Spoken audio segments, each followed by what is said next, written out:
Hey, before we get into the episode, I want to tell you about something I'm trying called Podcast Club. Here's why. If you've been on social media, even at all lately, you might have noticed that everything is starting to sound and look the same. It's not about having real conversations anymore. It's about performing for the algorithm, and half of it sounds AI generated. So I wanted to try something different. Podcast Club is like book club, but for this show. Once a week, we'll get together live on Zoom and actually talk. What do you want to go deeper on? Where are you finding that you feel resistance? And how can you take what you've been listening to and actually apply it to your life? It's for women who listen to this podcast and want to be in real conversations with other women like them. If that's you, head to consciousedge.com/club. Pick the days that work for you. I'll save your spot, and I can't wait to see you there. If you are an entrepreneur, you have probably done some sort of values work, purpose work. Simon Sinek is really big on start with why. And even though that's the way most people sometimes start to develop their business, it's very easy to find yourself drifting off of your values. And as you start to implement different strategies and you follow different coaches and different business advice, sometimes you find yourself starting to build a business that doesn't look anything like what is in alignment with your values. So that's what Jonathan and I are going to dive into today. Hey, you leader, entrepreneur, business owner, solopreneur, whatever you call yourself, we know you're a visionary business builder, wealth seeker looking to combine a passion for doing good with leading consciously. It's time to shift from a traditional focus of pure wealth accumulation to one that integrates well-being and fulfillment. You're here for a purpose, and it's time to shine your light. So here we go.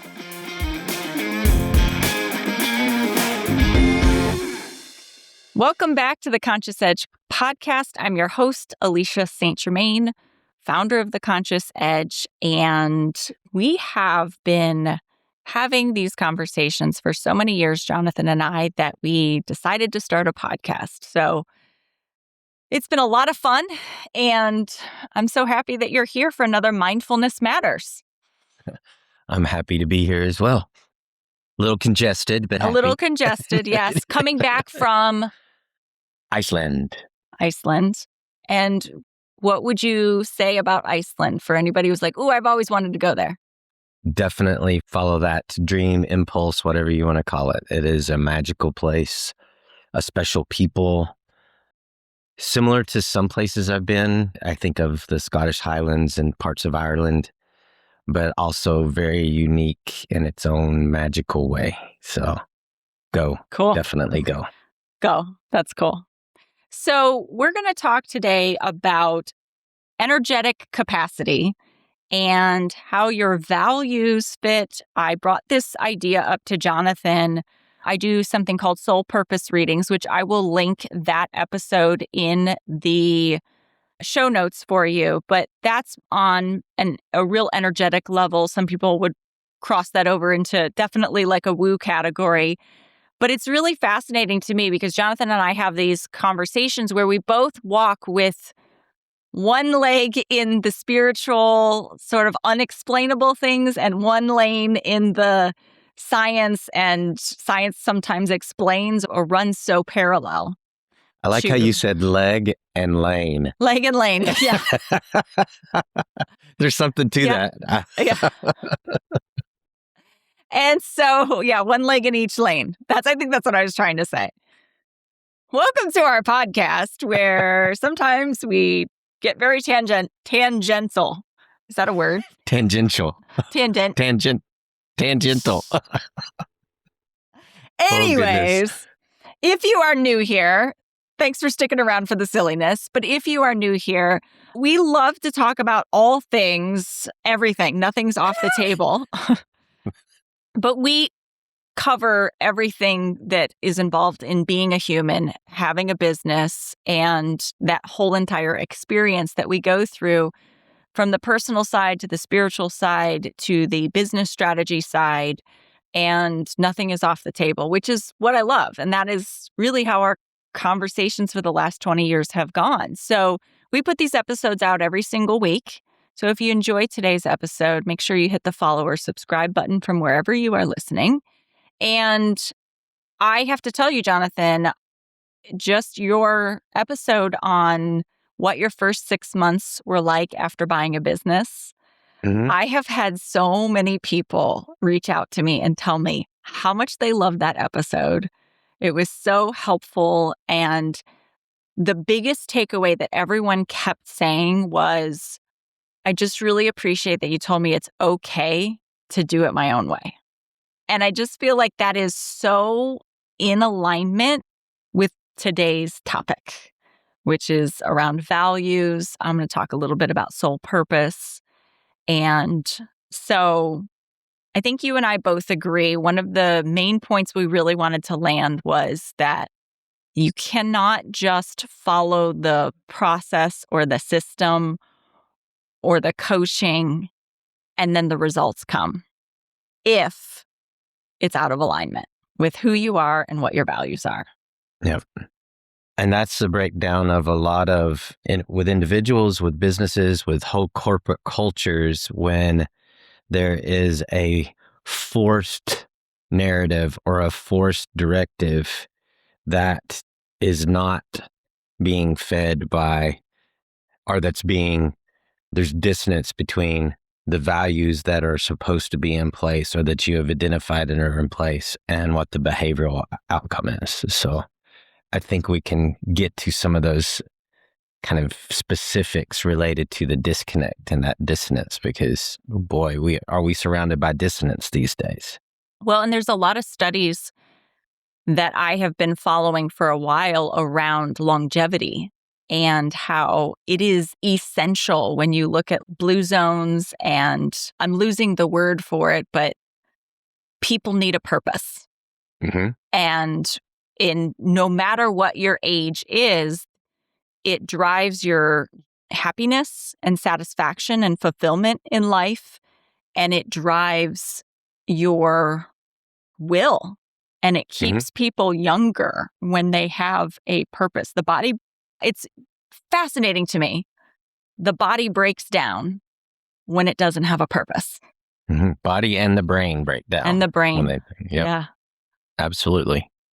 That's so fascinating to me. So I think the thing you really wanted to land was like, we need solid values and purpose. So where do you want to go with that piece?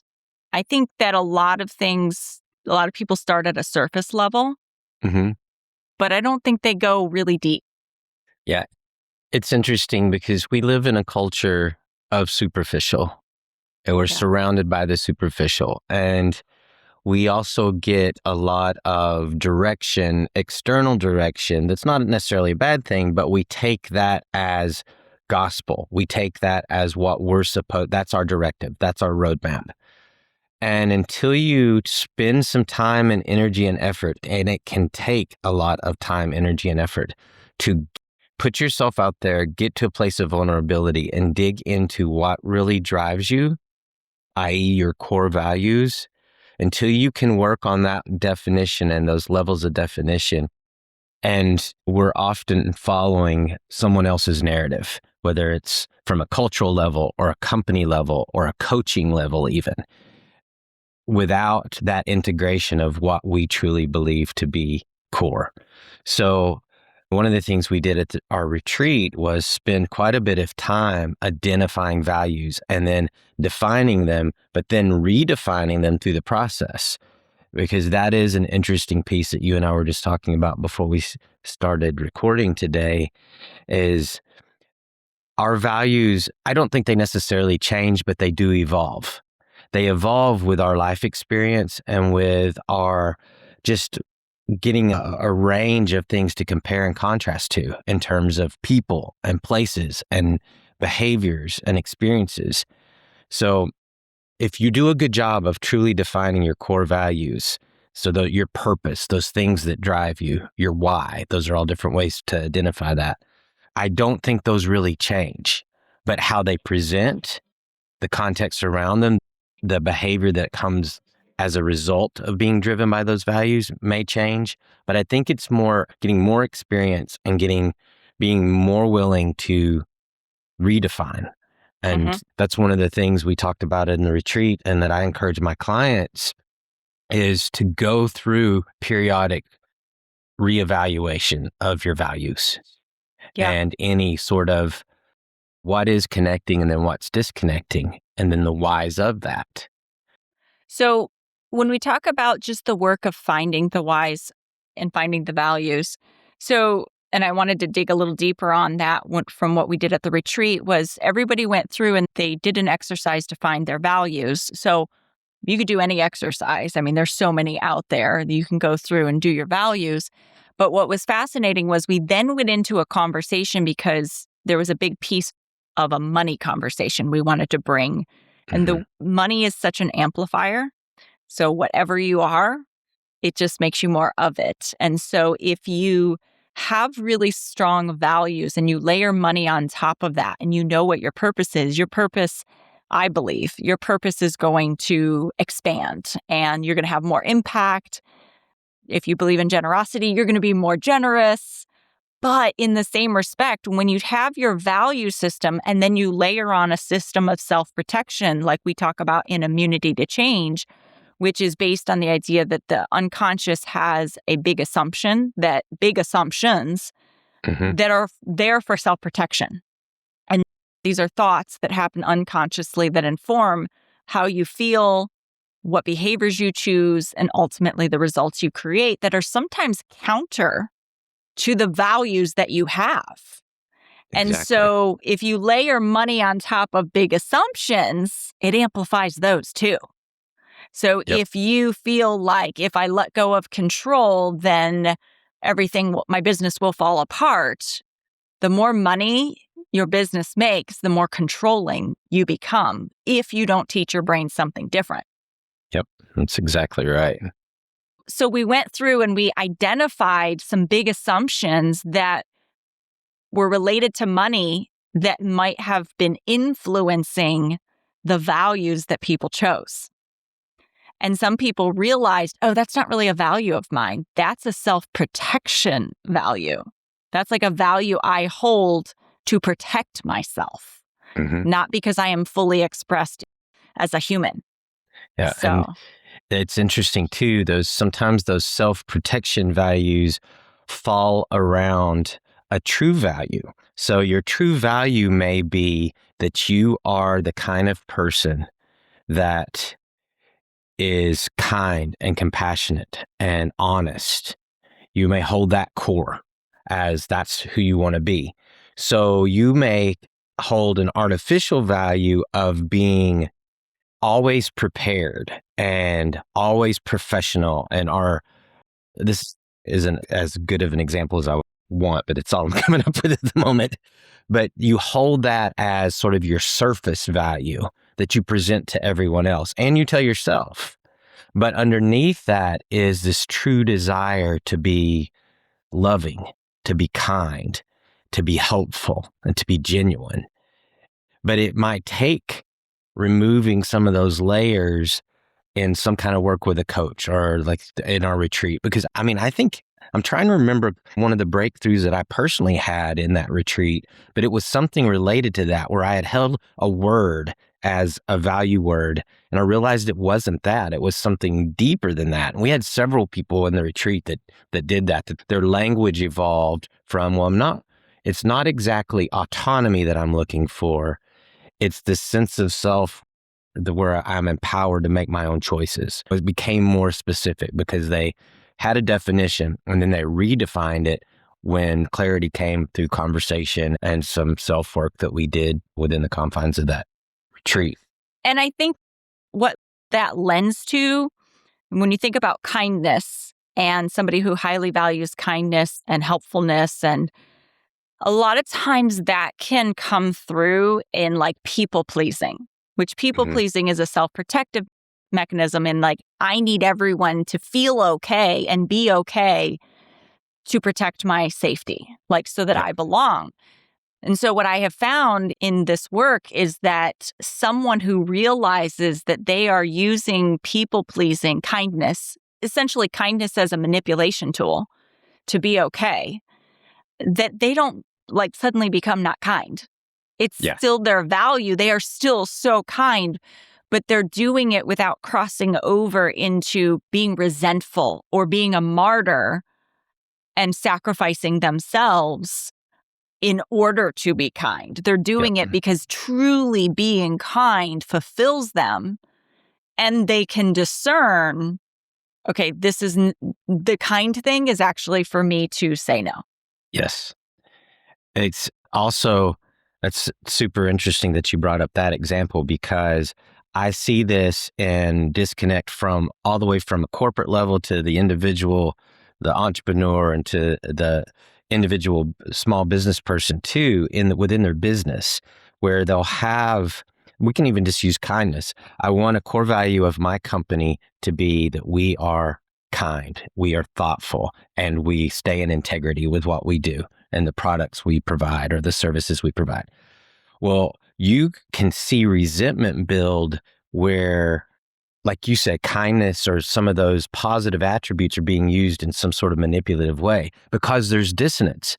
And this is one of the places that mindfulness becomes so powerful as a bridge between that core value and whatever the behavioral output is. This time in the middle where we assess what's going on before we behave, before behavior presents itself, or after something is done, but it feels icky. Because the body always knows. Your brain may be telling you, well, this is what I'm supposed to do, or this is the most professional thing to do, or this is getting me to the next, making sure I keep this client. So I'm going to say these things or do these things. Well, you feel stressed, you're not sleeping well, you just feel icky after an encounter with a particular client. Well, your body's telling you there's a disconnect, there's dissonance there. So learning to pause in the middle and asking yourself questions like, is this truly aligned with the value of kindness?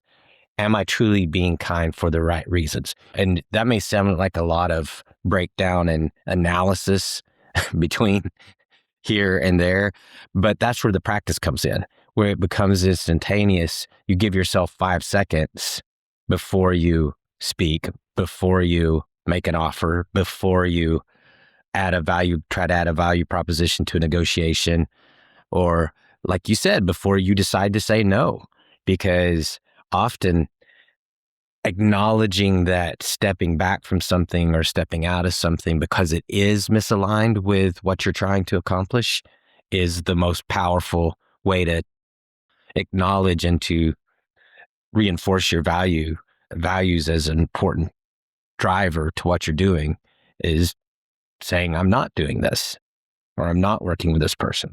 Okay, so for fun, you're familiar with soul purpose. Let me just briefly explain. So soul purpose is something that I'm trained in doing. It is a combination of being trained, but also having some intuitive gifts that like work together with this thing.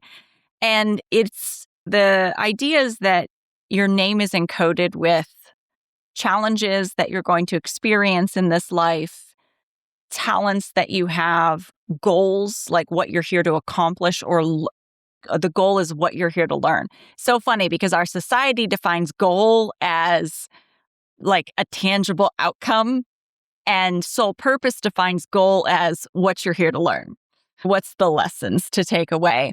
And then encompassing in that is also soul, like what is the soul's purpose here? Like, why are you here? How much in your experience between soul purpose and like because I did your soul purpose reading and your values, did you find them aligned?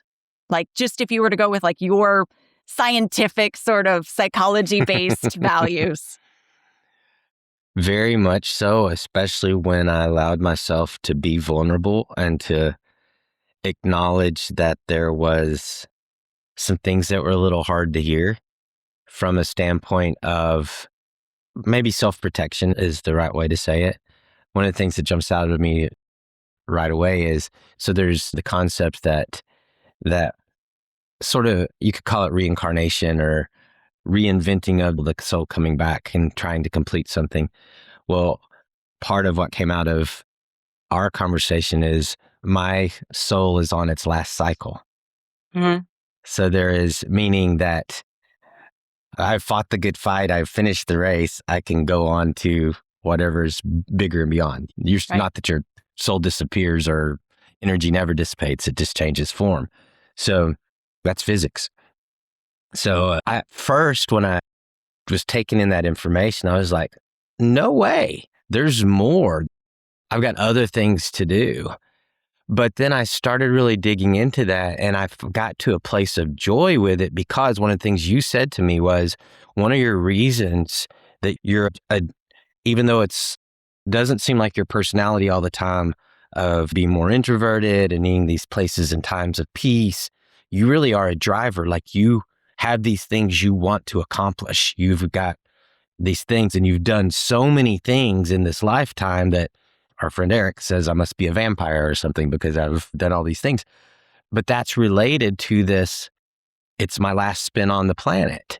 I've got these things that I do feel some sense of pressure or purpose-driven pressure. Yeah, urgency. Yeah. There's the word, to get accomplished, or at least to attempt.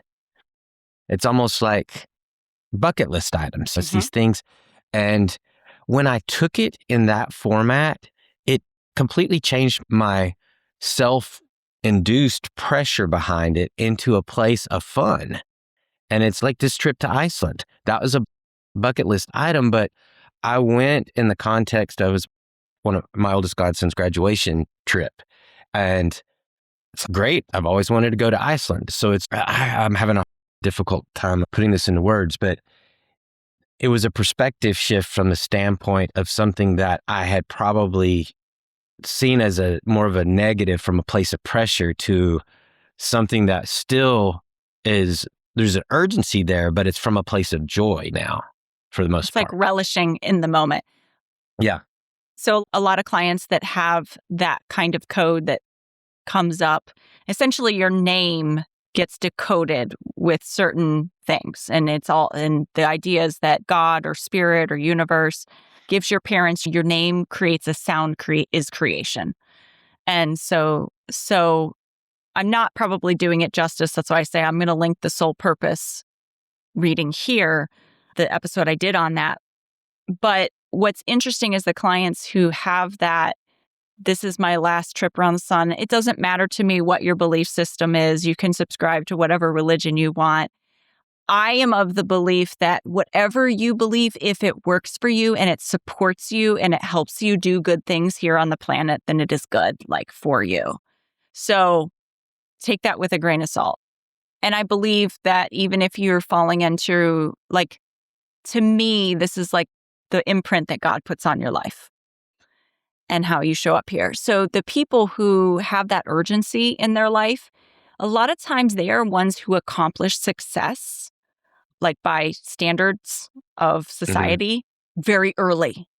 And what happens is when your soul is born into your body, you are here, you have to learn how to be human. And it was like, why we make so many mistakes early on, why we take the hard way. It's like our soul is like trying to figure out, how do I live in this human world? And I always joke how I have to say, oh, my human needs to eat, my human needs to go to the bathroom, because my soul is like, let's just keep creating.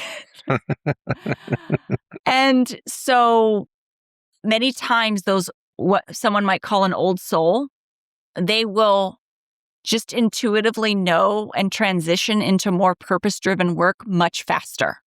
Yeah. They will take more chances. They will experience more things. They will be laser focused on what they're doing.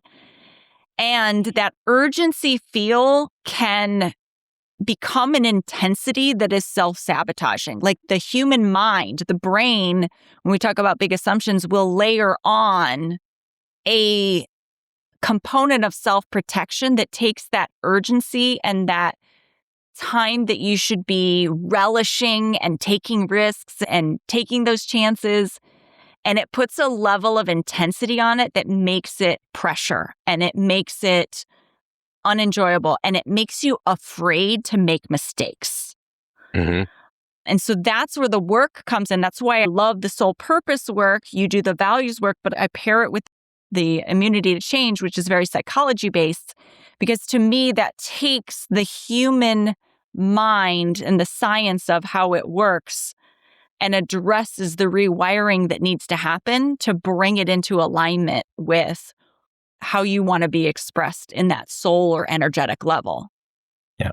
I think that was the other piece when you initially did my reading that I thought was just from the sort of the observer, the scientist standpoint.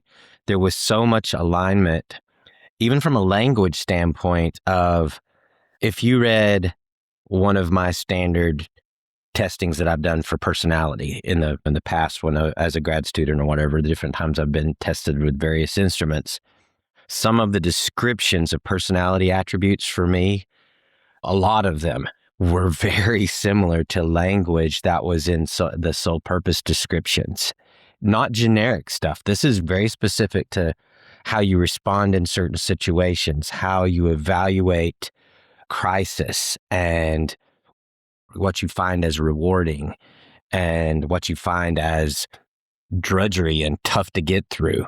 Very similar. Like I went back, there's a standardized personality assessment called the MMPI. And I still had that old report the last time. It's been 20 years since I've took it. But so I actually mapped some of those things to certain sections of the MMPI. And it was amazing to me how relevant it was, like how similar it was in some respects. And this is the moment where I tell everyone, I don't know why it works. I don't know how it works. I just know I have I've even had people say to me, you told me this was like one of my goals. One of them specifically was like, I was going to be physically building. I was going to take a vision and I was going to be physically building something. And I thought you were crazy because that was not the path she was on. And she reached out to me. She goes, 1 year later, I am building residential assisted living facilities. Yep. So, I mean, like, again, I don't know why. What I do know is that it makes my world more beautiful. And when I get to do that soul purpose reading with another soul and I get to like intermingle and connect with that soul, it feels like such a privilege and to get to know a human at that kind of level. And it's such a heart connection. And I love doing it. So I think that people don't spend enough time in their values. And that can look like whatever you want it to look like. If you want it to be at the soul purpose level, if you want it to be at the science values driven level, I love it all. I'm here for it all. But you need it. Yeah. And you need a purpose because the body does better. The brain does better. It all works better with purpose. So then we've talked about doing the work to realign when we talk about like big assumptions that are layered on. And it's not just enough to know your values because you are going to get pulled off course by life experience, by other advice, by something a coach told you to do, somebody's system or process or AI or whatever. Yeah. Is there anything you'd add to like do the work to realign? I am a big believer that especially the more chaos you're in, the more dissonance we live in, and we're surrounded by it now. I think this in my lifetime, at least, this is the most I have seen as examples. And maybe it's just because my awareness has increased. I'm paying more attention, but we have so many people around us and so many groups around us that are saying one thing and doing another. Mm-hmm. They're obvious, the blatant misalignment in extreme examples from the standpoint of politics and religion and all the subjects that you just try and stay away from and, you know, in family dynamics to keep from having arguments.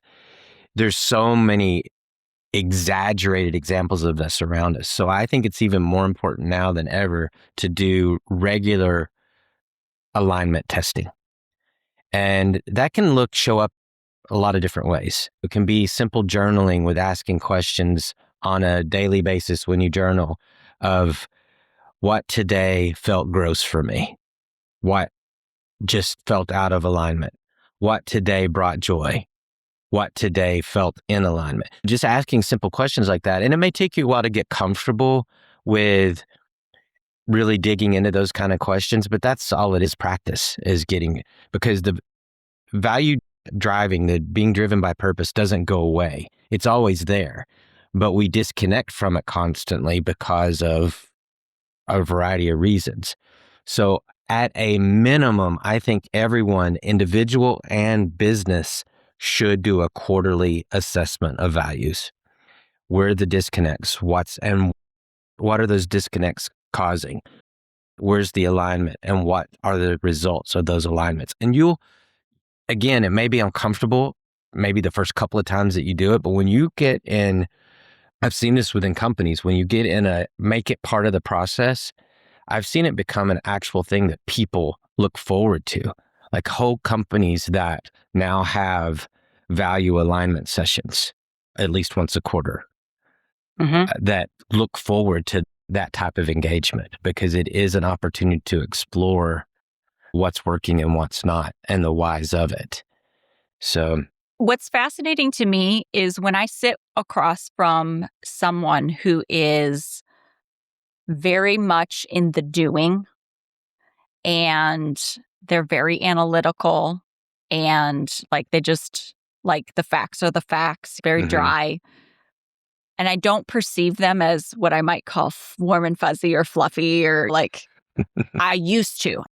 I used to want to do this work with them, and I would feel like I'd have to tread so lightly because I didn't want them to perceive that this wasn't valuable and that the coaching that they were getting from me, like that was my own big assumption, my own fear of not being seen as valuable for what I was providing. And I have learned to just lean so hard into that because it makes them so uncomfortable. And yet they are so grateful. They're like, I loved this. This was so helpful. I'm having ahas. I feel totally different about something. Whatever it is, I lean so hard into it because that's what they want. They want to be uncomfortable. They don't want it to stay in that comfort zone. So I think the reason I want to bring that up is because if you think your team or someone around you isn't going to be open to this, even though you might prescribe to it, lean into it because it shifts a team. It shifts the way people connect. And let that name the discomfort. Yeah, this is uncomfortable to do this. And it's also amazing. Absolutely. And we've talked about it in a lot of different episodes, but when you have a place where that feels like failure, that feels like dissonance, there is that discomfort, ask the questions. Where is the lesson in this? Where's the gift in this? And it's amazing when you have that perspective shift. It's amazing the insights and clarity that can come. So one practical place to start this with yourself, and you could even do this in team environments, is whenever you're approaching something that even before you approach it feels uncomfortable or potentially uncomfortable, or you feel like it's a big decision or it's a big step or it's a hard conversation, use what the acronym STOP, S-T-O-P. So S, stop or pause. T, take a breath. O, observe. P, proceed. And during the observation, the O of observe, that's your mindfulness time to test value alignment. Is this upcoming conversation feel difficult because I'm approaching it from a place that isn't right for me? I'm coming from a place of, I've got to make my quota at work. I've got to check this box. When my values say, I need to do what's best for this customer and for myself to stay healthy and to stay in alignment. Initially, it may feel like, okay, I'm having to overanalyze this, but all it takes is practice to get to where that's just part of the process. And because I've always struggled with some impulse issues as a kid and as an adult from ADD, ADHD, whatever you want to call it. But some of that neurospiciness, one of the things, my lack of impulse control was on my report card, it came up as talks too much, can't sit still, well, all those things. So I still struggle with some of those things when it comes to reacting instead of responding. So I have incorporated this as part of my process where I take a beat, I observe what my body's doing, what my brain's doing. Is there a disconnect? Is there a misalignment? And then I proceed. Now, I don't do it perfectly by any means. I still have some impulse control issues those don't go away. It's just learning to manage them. So the more practice you get, though, the more it becomes a part of a process response, just like breathing. Mm-hmm. And you learn to take that pause and that place of observation before you proceed, before you behave, and it can make a huge difference. And if you could do that at a company level before any sort of dramatic shift, and maybe that time of observation is 2 days of conversations as groups. It's not in the instant, but it's still part of that process. Yeah. Yeah. So, man, I think we need to do a whole nother episode. Maybe we'll do this one next. Because as you were talking about that, it was like stopping and thinking about if something is aligned or not aligned. Mm-hmm. I believe that our current society has put so much emphasis on boundary setting that we're using it as an avoidance strategy. I just had this conversation yesterday with somebody. So I do think that the next Mindfulness Matters episode we record, it would make sense to talk about that because I can already see someone saying, this isn't in alignment with my values. So I'm going to set a boundary or I'm going to avoid this and I'm going to call it a boundary. Yeah. That's the key right there is it's really avoidance, but you're calling it a boundary because you just don't want to deal with it. You're checking out. Yeah. And it's breaking. And it goes back to an episode we did quite a while ago on protecting your peace. Mm-hmm. Like maybe choosing your peace.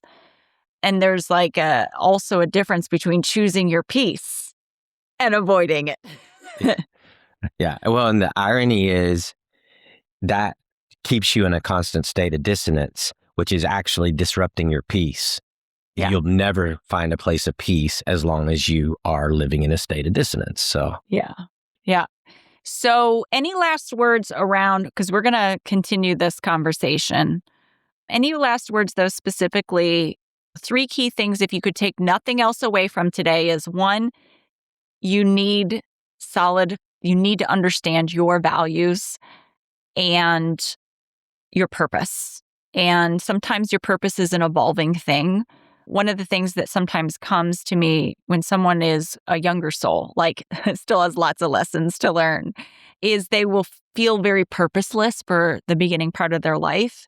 And part of what I say to them is like, that's okay. That's actually your purpose right now is to not have a purpose and just experience the world and take it all in. And later on that drops in.